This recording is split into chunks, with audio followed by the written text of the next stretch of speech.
Taliban begin confiscating guns in Kabul, and an interview with Philip Smith of the National African American Gun Association. That and more on this episode of the Weekly Reload Podcast. I made the devil run. I gave him poison just for fun. Hey guys, Stephen Gutowski here, founder of TheReload.com and host of the Weekly Reload Podcast.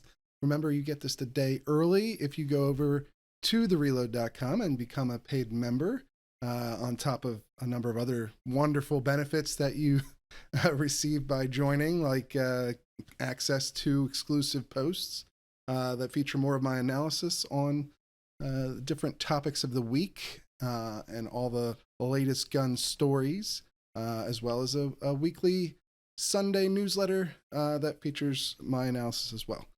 But let's get started. This week, we saw a horrible tragedy unfold in Afghanistan, obviously, and which did bleed into the gun world with the Taliban telling residents of Kabul to surrender their firearms, promising them that they would be safe and that they no longer needed weapons for personal protection now that the Taliban has recaptured control of the country.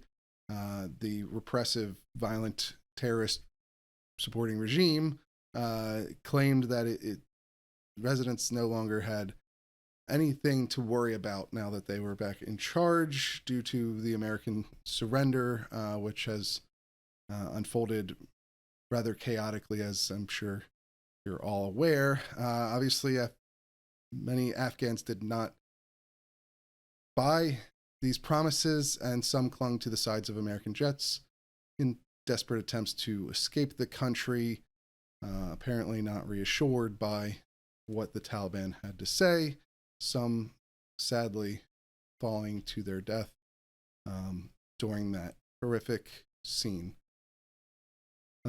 We also had a number of court rulings this week on gun rights that were victories for gun rights advocates. We saw in Pennsylvania, a gun club was able to convince the Third Circuit, a panel of judges on the Third Circuit, to vacate a lower court ruling that upheld regulations in the Pittsburgh area locality that banned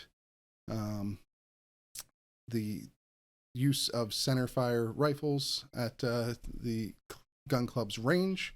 Those restrictions were ruled to be unconstitutional under the Second Amendment, and the case was remanded for reconsideration by lower courts, which effectively means that the regulation likely won't survive. And then in Hawaii, there were a pair of rulings this week that, or a ruling and a stipulation, as sort of a legal agreement, out of the beautiful state of Hawaii, which has some of the strictest gun laws in the country. First up was Honolulu. The city and county of Honolulu agreed in really kind of record time to give in to a lawsuit that was filed against the practice in that city of denying people gun purchase permits based off of disorderly conduct violations, not even criminal charges in that case. And the city quickly folded once this lawsuit was filed. 10 days later, they signed an agreement with plaintiffs that they would no longer deny people based off of their history of violating a disorderly conduct regulation. So in addition to that, the same lawyer, Alan Beck, actually was involved in both of these cases.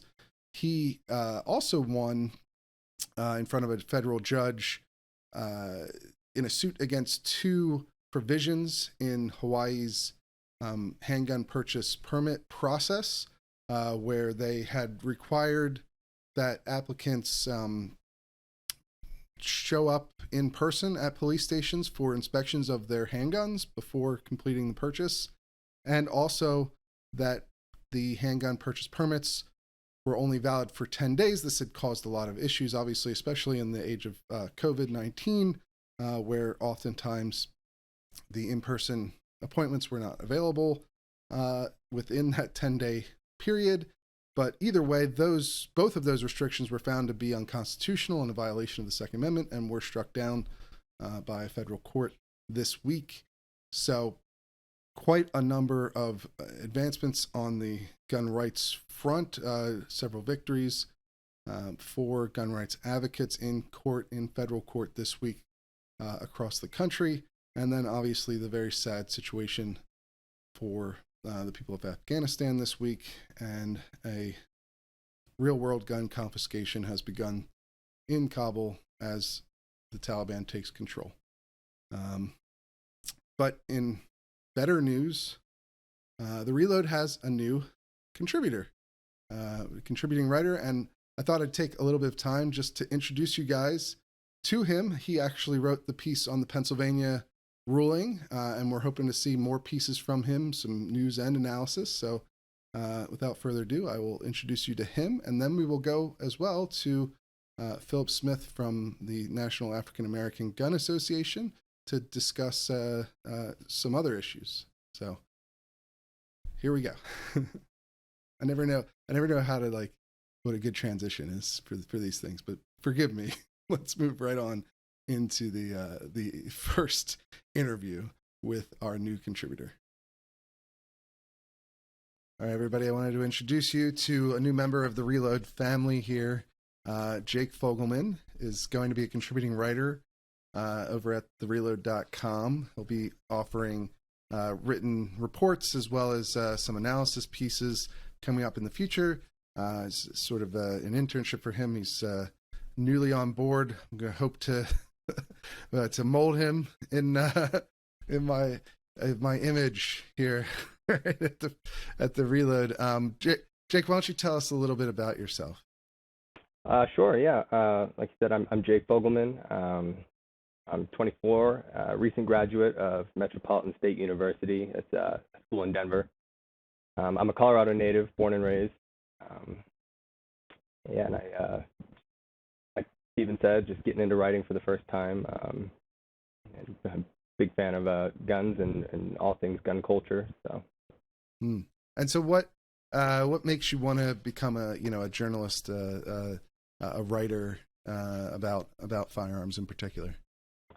Sure. So my interest in firearms kind of started from a pretty young age. I grew up in a house that, my father owned guns, his father owned guns. It was kind of par for the course for us.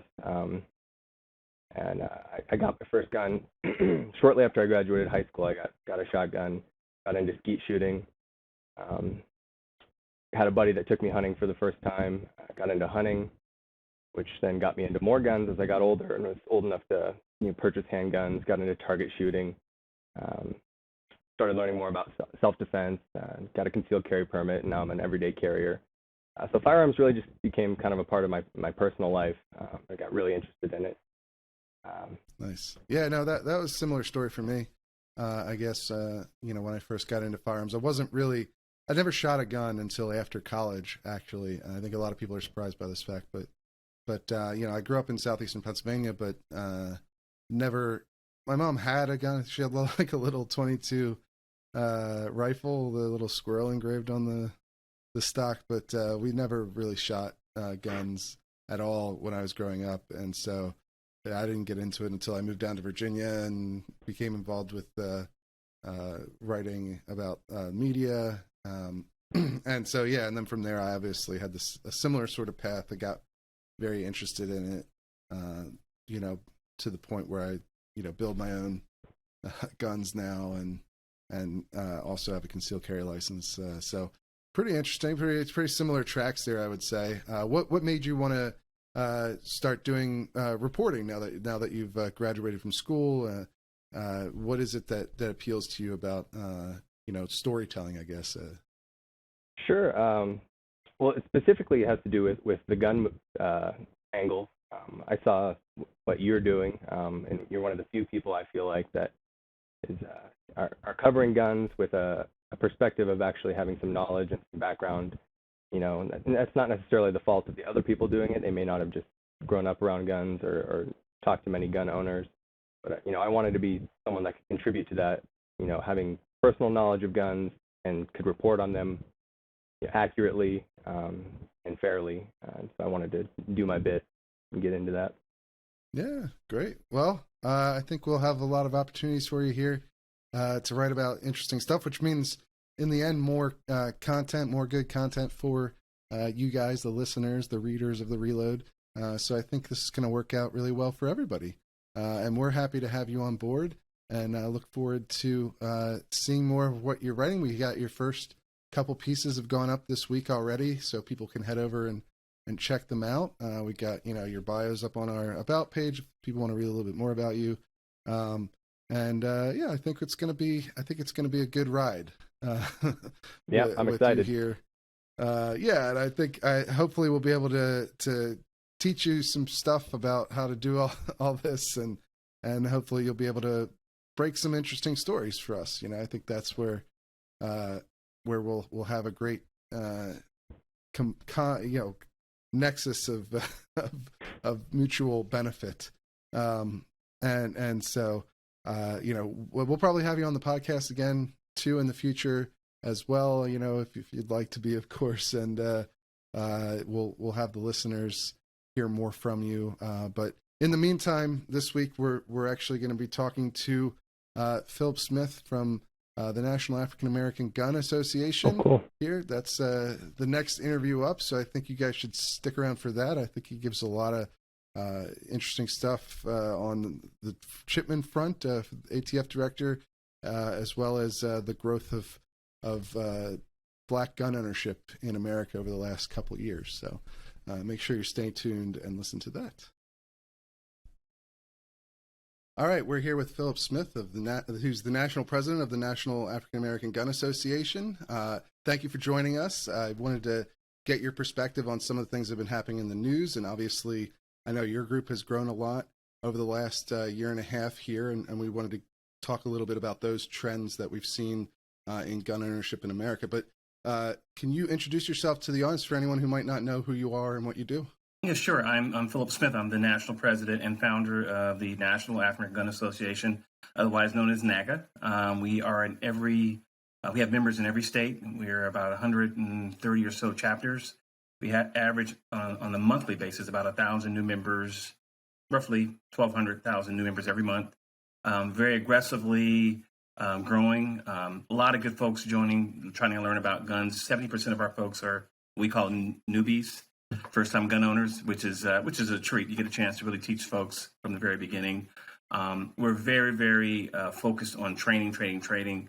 But we also have a social activist portion in terms of talking about the Second Amendment. We're not a politically oriented organization in terms of we are nonpartisan, but we will discuss those issues that affect the Second Amendment, and we try to defend that Second Amendment pretty vigorously. Yeah, you've certainly been getting more involved in the political activism side of things lately, especially with the nomination of David Chipman to lead the ATF. I know you had a piece recently published, I believe it was over at Town Hall, That's where correct. where you talked about his nomination and some of the issues you have with it and some of the questions that you want him to answer.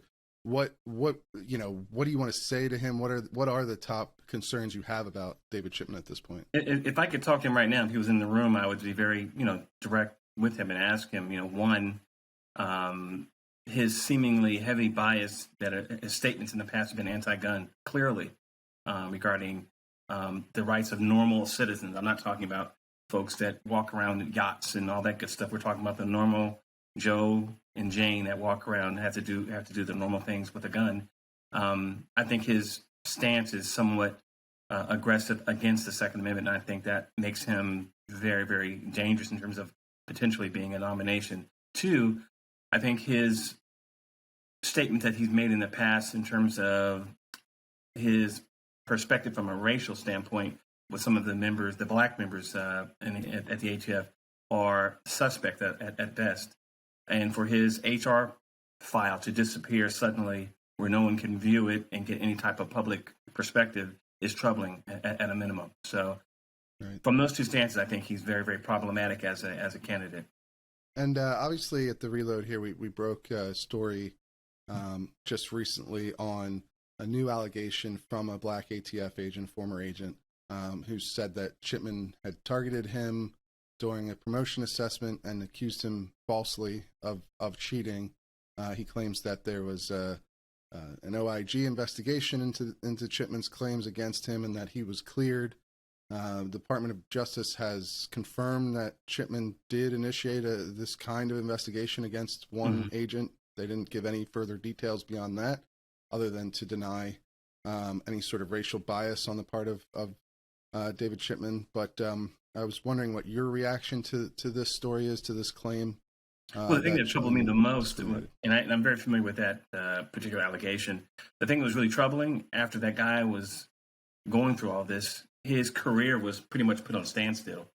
And there's a question mark, next to his name, no matter what he does for the rest of his life within the ATF, based on these allegations or this stigma that David Chipman put on him. And I think that's just not a good thing to do. And I certainly don't want to have someone in a leadership position in the United States government with that type of perspective. I just don't. For me, it's not tolerated. It should not be tolerated in any way, shape, or form on any level. Yeah, absolutely. And you've mentioned in your piece that as far as potential alternatives go to David Chipman, like you would have preferred to seen the acting director be nominated by President Biden over David Chipman. Can you talk a little bit more about that? Yeah, I'm just a big believer from growing from within. This guy's been here for 20 plus years, the acting director. He's known within the ranks. He's well respected. He is, based on what I've seen, I can't say if he's anti-gun or pro-gun, but he certainly has a neutral perspective. And I think that's the kind of person you want in that position at the ATF. Someone that has a good wind of support behind him or her. And it seemed like the department would really rally around that particular person for the position, as opposed to someone else coming from the outside who really doesn't know the culture or has been separated from the culture so long he's kind of seen as an alien. And I think what's most troubling with David Chipman is his relationship with the Giffords. To me, that's a no-go.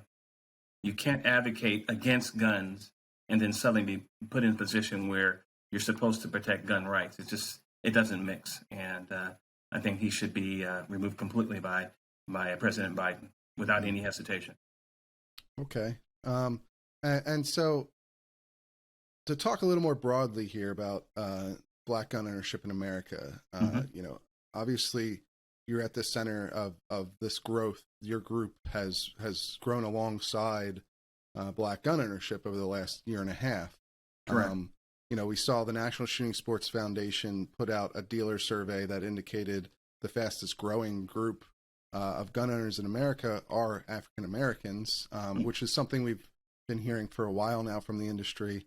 And what do you think is motivating more African Americans to start becoming gun owners? Obviously, we've seen this in recent years, an opposition in public polling, at least, from many in the African American community towards gun ownership, or at least they're more open to stricter gun laws on, in a lot of these polls. Why, do you see this as these new gun owners in the black community as indication that that's beginning to shift, or how do you see this? From someone who's a representative of the largest African American gun group. That's a great question, Stephen. I think, first of all, it's kind of a three-headed monster. I always kind of put everything in categories as it relates to our growth as Black folks. One is just a maturation process of our community. And that's the reason why NACA was built. We're trying to get that information out slowly to millions and millions of African Americans. Right now, as we speak, we have about 12 million African Americans with guns right now already in the country. So that speaks to a good start. Still not, where I would like it to be, but it's still a start. So what we're trying to do is educate those folks and many, many others that it's okay to have a gun.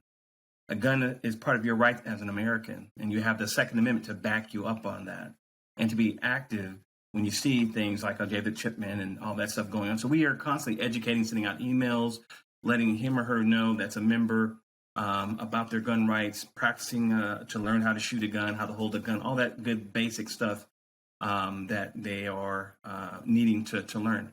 So that's one piece, the maturation process. Secondly, the elephant in the room, or the thing that really changed the game for everybody, was COVID-19. When that happened, as you know, everybody was kind of put on pause, and you kind of took a look around you, and for once in your life, for most folks that I know, including myself, you worried about the stability of the country. You worried about food sources or resources. Is there going to be gas at the station? Is there going to be mob violence coming in? And bottom line, would you be able to protect your family if something were to happen? And I can't tell you, Stephen, how many folks called me who were anti-gun. They were friends of mine, but they said, hey, Phil, I like what you're doing. I don't agree with it, but I appreciate what you're doing, but I'm not going to ever buy a gun. Hundreds of those folks called me saying, Phil, I need to get a gun. Which gun do I need to get? I'm really scared. That is the major thing which really affected not only Black folks, but anybody in this country, because you had to really consider, as a man, as a woman, as a family, as a unit, as a community, okay, this looks pretty serious here. The country is shutting down. I can't go to work. Money's short, is, as I said before, is mob violence coming down along with food shortages. So that was the main difference, I think, among any other factors that were happening in our community. The last piece, in the third factor, there's been tension. Let's face it, there's been tension in the country on some of the political, and I'm not going to say agendas, but a lot of the political stuff in the last quarter, the election cycle. And folks were kind of nervous about that, and particularly our community. So we kind of saw some stuff going on that we didn't really feel comfortable with. So a lot of our folks are going out and buying guns because of that also. So if you combine all three of those factors, it's kind of a perfect storm for organizations like myself to educate folks, to give them support, and to help them feel comfortable, and to kind of reassure them that everything's going to be okay. You have a firearm to protect you if somebody breaks in your house at 2 a.m. in the morning. You need to protect your wife and your kids. And that's what the bulk of people that join our organization want to do. They just want to be able to protect their family, their property. And that's the basis of our growth, because we're very, very pragmatic in our approach. We're kind of like McDonald's. When you come to us, you know what you're going to get. We stay in our lane. We don't try to act like we're something that we're not. And I think that's the beauty of the organization. And I'll make this last point. When folks come to NAGA, regardless of your race, gender, sexual orientation, we call you family. We're going to give you a high five. We're going to give you a big hug. And we're going to say, welcome, brother, welcome, sister, to our organization. And we're going to make you comfortable. And you are going to be comfortable. You're going to have a good time shooting. After that, at the range, you're going to go have some pizza or hot dogs and kind of hang out with one another. You're going to talk about old war stories about, the first gun you bought, or, how groupings were tight today and all that good stuff. And that is a good feel, regardless of what color you are, regardless of how you vote. And that's the strength of the organization. That's why we're getting over 1,000 people every month, because people know that, if I go to Phil's group, they're going to accept me. And they're going to teach me how to shoot a gun, and I'm going to be comfortable, and everything's going to be very, very positive. And that's what we try to do. Now, if you want to talk about politics, you're welcome to do that, but you don't have to. In our group, we have a saying, and this is very, very important that I tell you this. We agree to disagree, but not disconnect. Meaning that if you and I are together in a meeting, and you say, hey, Phil, I just don't think we should open carry. I don't think people should open carry. I think it's a bad thing. And I'll say, Stephen, I hear you what you're saying, brother. But I think everybody should have the right to open carry. And we can have that discussion. We can go back and forth. But at the end of the day, you're going to look at me and say, Phil, you're not going to change my mind. And I say, Stephen, you're not going to change my mind either. We're going to give each other a shake. And that's okay. And that's what we mean at NAGA. You can have different perspectives, different views, and still be right in the mix of things. You're not going to be ostracized. You're not going to be have a stigma attached to you. Well, Stephen doesn't want anybody to open carry ever. No, we don't do that, and I won't allow it. And that's the reason why people join the organization in droves, like they've been joining, because they know what they know, that we're going to treat them in a very humane fashion, and they're going to have a great time with the organization. So, right, that's the secret sauce. And so, what's your membership level up to now? It's like about over 42,000, something like that. And how many chapters? Still a long way to go. but we're getting there. As far as chapters, about 130. My personal goal, I like to get to be about 500 chapters. And as far as membership, I want our membership at least around 200,000. That's when I think we've made a little traction. Because, I mean, you figure if there's 9 to 12 million African-American gun owners right now, to get just, I think, a good percentage of that, a little percentage, we need to be at least 200,000 to 600,000 members in total to have, I think, a true effect from a social standpoint with our organization. No, that makes sense. Now, obviously, there's a lot of things to talk about when it comes to race and guns in America. Obviously, and a lot of it has come up even recently. I mean, you guys filed. I guess we could start with you filed a brief, the Supreme Court, against New York's restrictive May issue gun carry law, where you referenced the history of gun control in America and the racist origins of that. I want to talk to you a little bit about that because certainly I thought you guys had a very, one of the more fascinating briefs in that case, where you discussed at length how these sort of laws that use subjective judgments by government officials to deny people their gun rights, how in the history of the United States is littered with examples of that being used to deny specifically Black people their gun rights. And most famously, as your brief points out, Martin Luther King himself was subject to exactly this kind of discrimination after his house was bombed. Right. He was denied a gun carry permit because of a May issue system in the state that he was living in at the time. It was Alabama, I believe, right? Correct. And so obviously you guys connect that to New York's law, and I guess generally these types of May issue concealed carry permit laws. Can you talk a little bit more about that? What where you see sort of the vestiges of racism continuing to hang on in American gun laws today? What we should learn from that and what we should take away. Yeah, first of all, I want to thank our brilliant legalist that we have within NAGA, Zita Davis. She's a former senior federal prosecutor for the state of Georgia, incredibly gifted woman who has filed, I think, 5 to 6 amicus briefs for us to the United States Supreme Court. Incredibly gifted. I mean, just a blessing to the organization. And she came out the blue, and we're truly, blessed to have her. Our goal, and I think Nazita's goal when she filed that, is to really have a overall perspective brought to the court, which says there are institutions in place which systematically prevent folks that look like us from getting guns unfairly. Anytime, and this is just my general gist, because I'm not an attorney, I don't have half the brains that she has. But anytime you have a system in place where a very small group of people or one person has the right to decline or approve your gun rights, I think that's wrong. I think you need to have a system where someone is qualified based on a general set of rules and regulations. No felonies, great. Outstanding citizen, nothing in their bio that says no red flags or anything like that.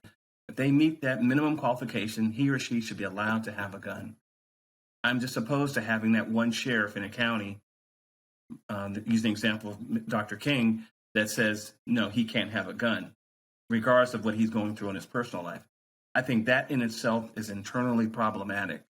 And unfortunately, across this country, we still have those particular systems in place, which are preventing a lot of Black folks and folks in general from getting guns that should be allowed to have guns. And I'm just don't want to limit to Black folks, because some good white folks and good Latino and Asian communities are still being declined guns in instances where they shouldn't.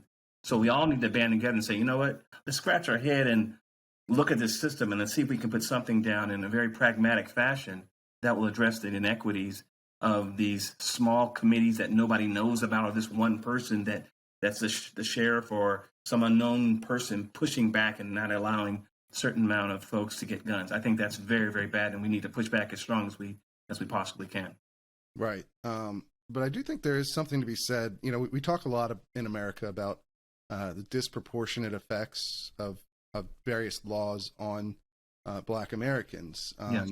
But we very rarely have those same exact conversations about gun laws, even though our federal gun laws have the same effect. They have disproportionately affect Black people in America, even today. Even if, you know, we agree that the people promoting gun control today are not doing so out of racist motivations, you still have this effect that Black people are disproportionately affected by most of these gun laws, especially in inner city areas.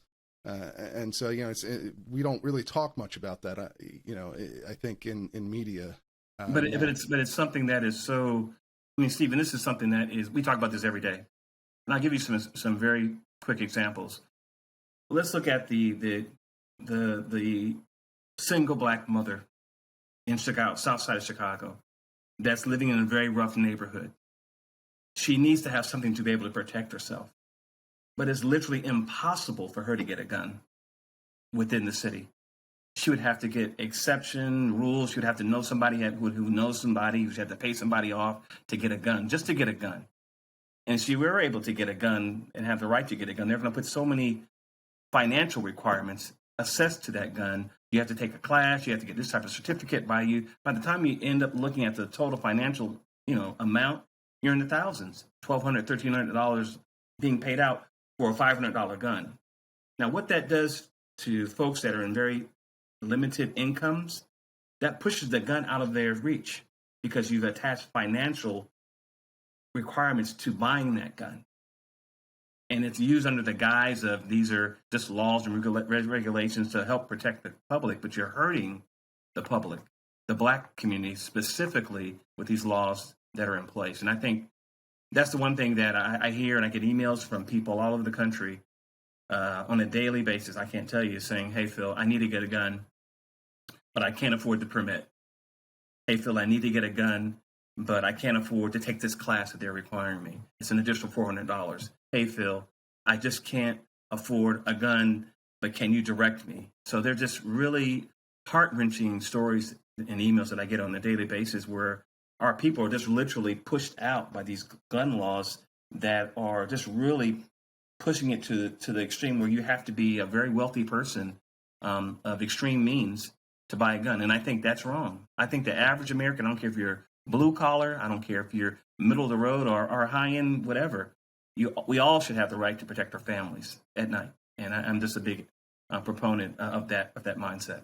Yeah, absolutely. And I actually just wrote a piece about this for the members over at the Reload, where I discussed, even if the Supreme Court strikes down New York's carry law or all may issue laws and institutes, a kind of nationwide shall issue, what we've seen up to this point is that localities that don't want people to have gun carry permits at all in the first place, when their laws get struck down, like in DC and Chicago, they will institute shall issue regimes, but they'll be, like you just described, extremely expensive to actually go through. I mean, Chicago and DC are perfect examples of what you were talking about in the context of gun carry permits, because you have to pass a 16-hour course that's really only taught in those areas. So DC has a DC-specific course that must be taught, which means that it's more expensive to obtain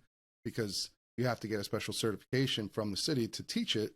And it's 16 hours long, which, I mean, we're all in favor of as much training as people can get in terms of carrying a gun. But clearly, when you make the requirements very high, it costs hundreds of dollars to get that class. And they require you to do live fire training before you get the permit, which again, yes, we would love people to, to do as much training as possible before getting a permit, but that DC does not, and Chicago does not, have a public range inside of city limits. And so people who don't have cars, which is a lot of people who live in these cities, a lot of people, they don't have the means, or it's much harder for them to make it to a gun range to fulfill these requirements, and then you have all the licensing fees on top of that and fingerprinting requirements. And the point is just that they make it extremely difficult to fulfill their requirements, which ends up having the effect that only people who are well off can actually obtain these licenses,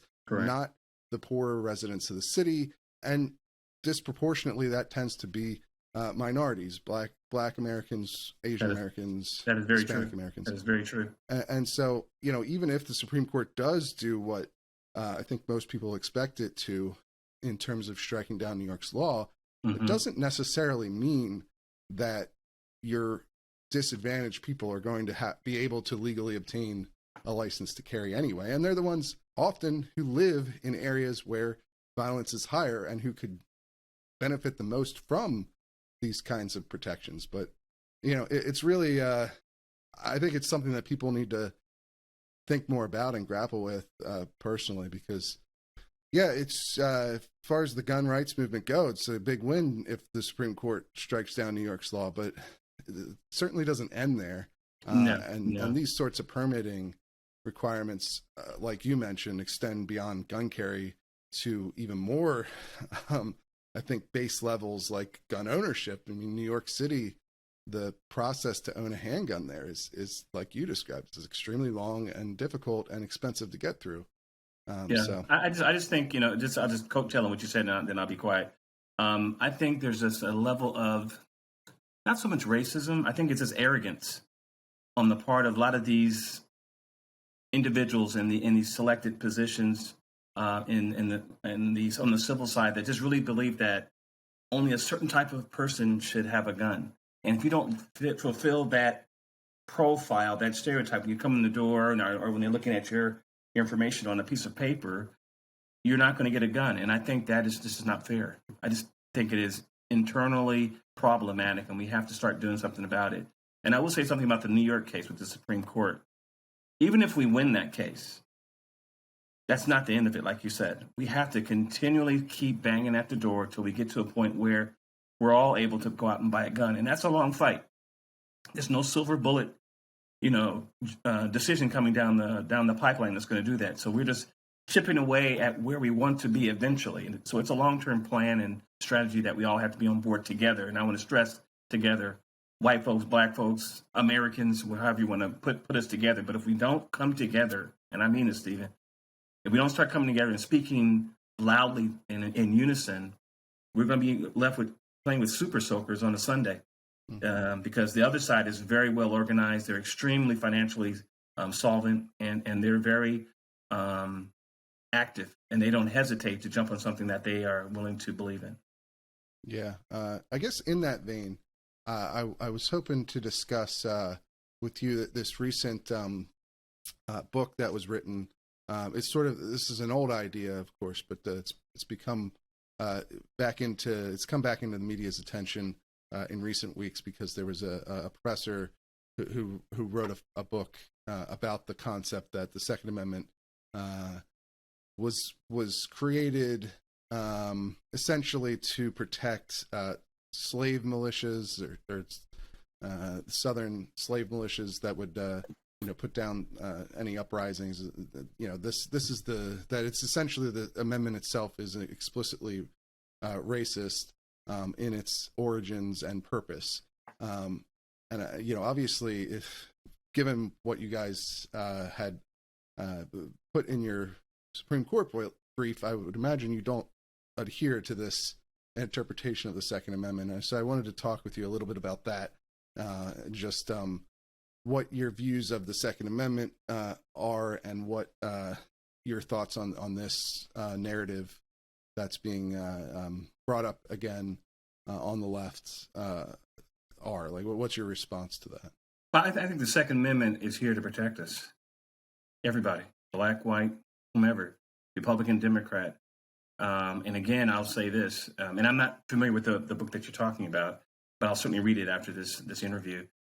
I think that we need to, as I said before, know that the Second Amendment in its origin was built for Americans to be able to have the right to carry arms. Now, I would be uninformed if I said there weren't in the initial structure of the country black codes and laws that put African Americans in a worse position. They weren't able to have a weapon at all. In fact, in some cases with the black codes, as you already know, if a slave or someone who was African descent was seen with a weapon, this includes a knife or a stick or, God forbid, a gun, they could be shot on sight with no criminal charges to the person that shot him or her. So do I understand that? Yes, absolutely. But I don't think the Second Amendment, as it's currently structured, had a perspective that would be against anybody. It was for all of us. So that's my perspective. Yeah, I mean, this argument it's not necessarily new, but there was a book recently, and the ACLU had the author on their podcast, and so a lot of people paid attention because the ACLU itself, which is supposed to be a civil liberties organization, obviously declared that the Second Amendment is racist, even though, I mean, the text of the amendment is clearly not racist. I mean, Right. certainly, as you obviously just explained fairly well there clearly were, many horrendous abridgments of rights among black people in America for a very long time, even, after the Civil War through the Civil Rights era. But that's different than saying that the Second Amendment, and often the Second Amendment protections were deprived, black people were deprived of those protections, right? Yeah. Up until fairly recently, obviously, and as far as American history goes, but that's a different thing than saying that the amendment itself, which does not talk about race at all, and there's no evidence that even in this book they don't cite any actual evidence of anyone from the founding era, whether in the Federalist or Anti-Federalist papers, talking about how the amendment is meant to protect slave patrols or whatever, I think argument. people, there's no evidence for this as far as I'm aware. I think people have their own agenda, and I think the ACLU or whomever, they have the agenda that they're trying to promote, and we just have to be diligent about what we know as gun advocates, people that support the Second Amendment. And I'm going to say that and make sure that, because I'll get emails either way, we are a nonpartisan organization, but we will speak about Second Amendment issues, because if we feel it's going against the Second Amendment, we're going to talk about it.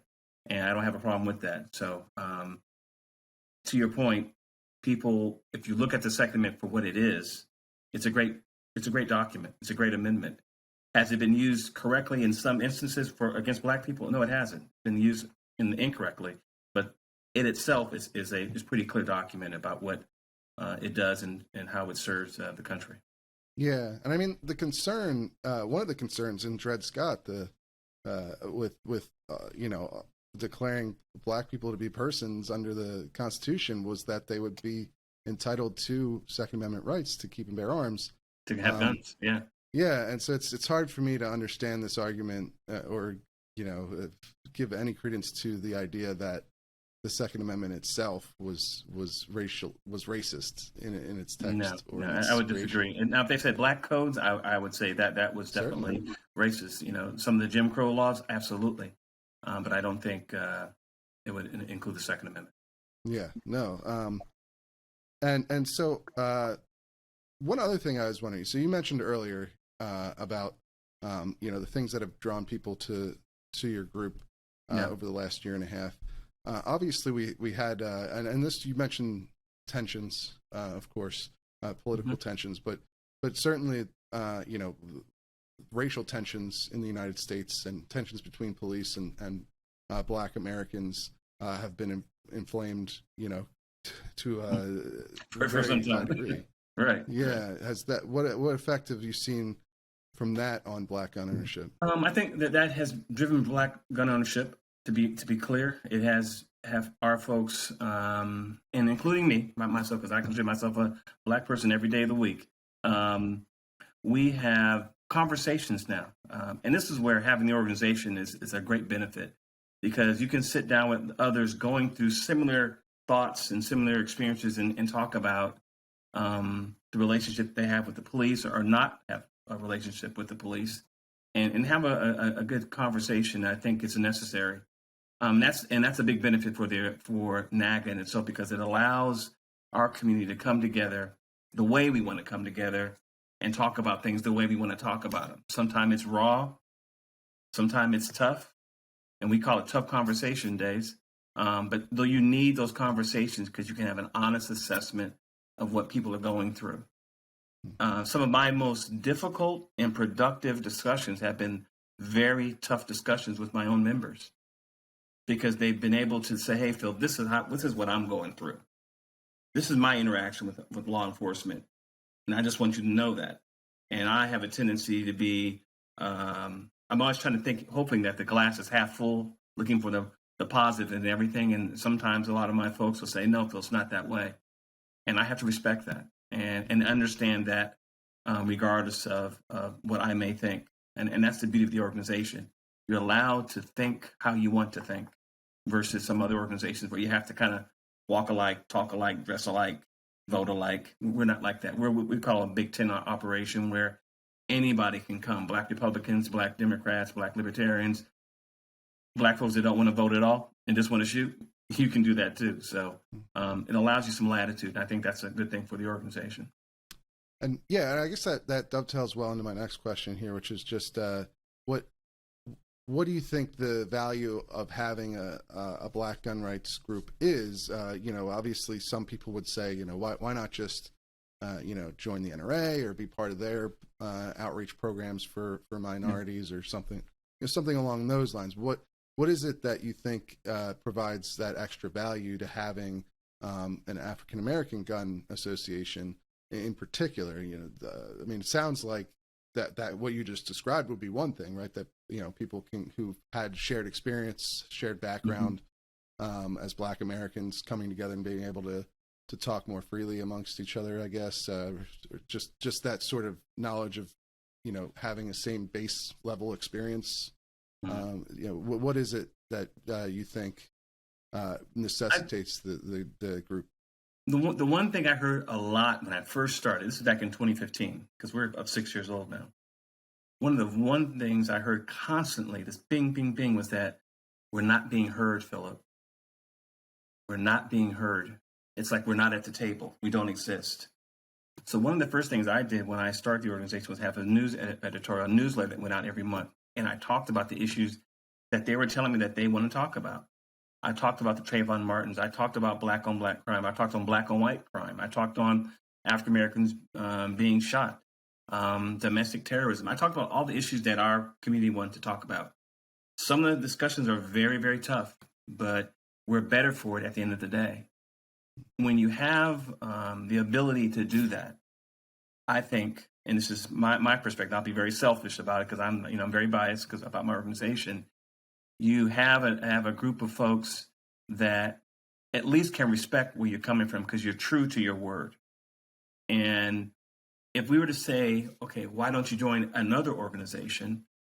If that organization doesn't speak to your concerns when one of yours is shot, and I'll give an example, Trayvon Martin or especially Philando Castillo, gun owner, lawful gun owner, good guy, loved by his family, loved by his employers, all around community guy, just well liked, just a good guy. When you fail to respond to that in detail to a group of people that are basically saying, you know what, we just want to hear something that we can gravitate to, something we can hold on to, and you got us. But when you hear nothing but mice droppings, that makes folks say, you know what, why should I join you when you don't hear me? And it's very, very simple. I'll belong to an organization that represents my beliefs and things that are important to me. And I'm not trying to demonize any organization. Let me say that first and foremost. We don't do that at NAC, and I don't do that. Everybody's entitled to their own perspective. And that's what makes America beautiful. You can be who you want to be, have the organization that you want to have. That's fine and dandy. But the reason why our organization has been able to thrive is because other organizations haven't not looked at us and say, you know what, that's a very important segment of society of folks. And they're crying out, literally saying, this is something that, or these topics are something that we want to talk about, and we want an organization that can consistently talk about it and talk about it without fear. And I think that's something that we've really been able to successfully do with NAGA. Right. And so people who want to join NAGA, or people who want to support what you're doing, what you're trying to accomplish, how can they do that? What's the best avenue? Sure. Just go to our website. Before you join, I always tell everybody, read and look at the information on our website. Get a detailed knowledge of what we're about, what we believe in. We have a great website. It's very informative. We go over the history of the organization. We go over the history of African Americans that were famous that came before us. We talk about the Tuskegee Airmen, the Buffalo Soldiers. We talk about the Deacons of Defense. Those are all famous Americans. The 761st Army Unit. All those folks we talk about what we believe in. We talk about gun ownership and training and more training. So you get a good feel for the organization. You can get all that by going to www.naaga.co. And that's our website, and it's very, very well put together, I think. At least I think it. Wonderful. All right. Well, I hope people will check that out and see more about what you guys are trying to do and what your events you're putting together here going forward. And I really appreciate you coming on to talk with us, to share your perspective. I thought it was fascinating, some of the stuff that you had to say. So I really appreciate it. I hope you can come back on again in the future too. Thanks, Steve. I'd love to do it. And thanks for allowing me to run my mouth for a little bit. I appreciate it. Absolutely. It was wonderful. I really enjoyed it. So thank you. And we'll have you on, we'll have you on again soon in the future too. All right. Thanks, Stephen. Have a good day. All right. And that is it for this week. Remember, members get this a day early, in addition to a bunch of exclusive content. Wonderful content, like the freshest, ripest content that you can possibly pay for. Over at thereload.com, you can join. You'll get the podcast early. You'll get those exclusive member posts. You'll get that exclusive member newsletter, chock full of great insights, if I do say so myself. But that's all I've got for you this week, and I will see you again next week.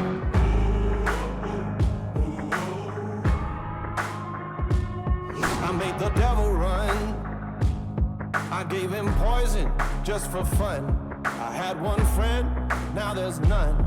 I made the devil run. I broke so many bones, but none of them were ever my own.